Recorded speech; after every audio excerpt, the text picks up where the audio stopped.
dice la Biblia, para que se cumpliese lo dicho por el profeta Isaías. Note esto: Jesús comenzó a moverse, Jesús comenzó a predicar. El génesis del Señor se manifestó porque 2000 años antes un hombre llamado Isaías soltó una palabra profética. Esto tiene una revelación profunda. Cuando usted tiene el conocimiento de lo que Dios ha dicho de usted, siempre habrá en usted el empuje, siempre habrá en usted la motivación para seguir adelante, porque no depende de ti, depende de la palabra que Dios entregó de ti. ¿Cuántos dicen amén?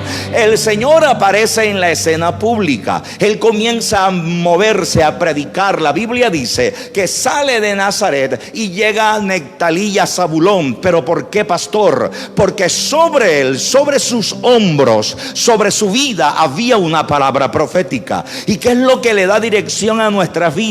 La palabra que el Señor habló antes de nosotros. Porque cuando usted nace, amado, ya hay una palabra de Dios sobre usted. Cuando usted rompió fuente, ya había una palabra de Dios sobre usted. ¿Cuántos dicen amén? La iglesia tiene que comenzar a caminar como nunca antes por el poder de la palabra que se ha dicho sobre nosotros. ¿Cuántos lo creen? Digan conmigo: no moriré. Levante su mano y dígalo: no moriré, sino que viviré, porque el Señor está conmigo como poderoso gigante. Denle un fuerte aplauso al Señor. Ahora noten esto.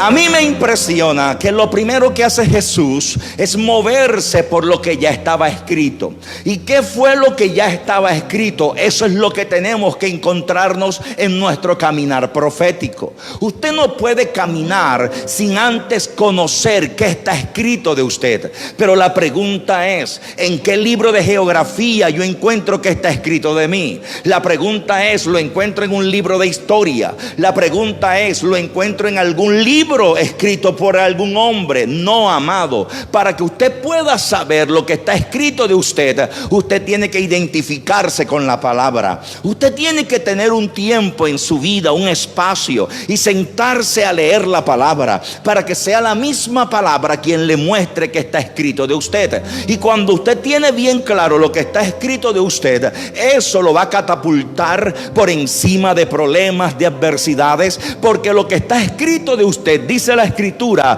que cielo y tierra pasará, pero lo que se escribió de usted no pasará. ¿Cuántos dicen amén? ¿Cuántos lo creen? Por eso a mí me sorprende que un hombre llamado David, cierto día él declaró lo siguiente: joven yo fui y ahora he envejecido. Amado, lo mejor que le puede pasar a alguien es vivir estas dos etapas. ¿Sabe lo que me está revelando David? Que cuando él estaba joven conoció a Dios, pero ahora que ya estaba viejo, también Dios estaba con él. Porque lo mejor que nos puede pasar es que Dios esté con nosotros en todas las etapas de nuestra vida. El salmista dijo: cuando yo era joven vi a Dios. ¿Y en qué momento David vio a Dios cuando era joven? ¿Te acordás cuando él se atrevió a pelear con el oso? ¿Te acordás cuando él se atrevió a pelear con el león? Nadie estaba allí para felicitarlo ni para aplaudirle, pero quien le dio la victoria con el oso,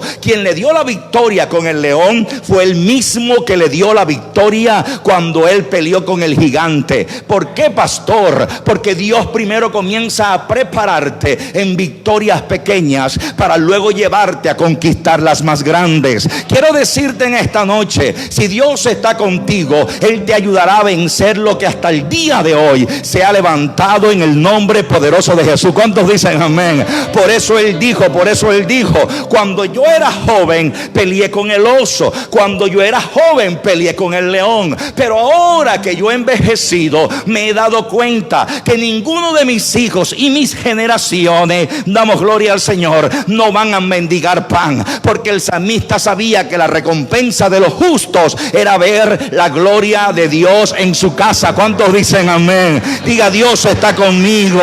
Diga: Dios está conmigo. ¿Alguien lo cree?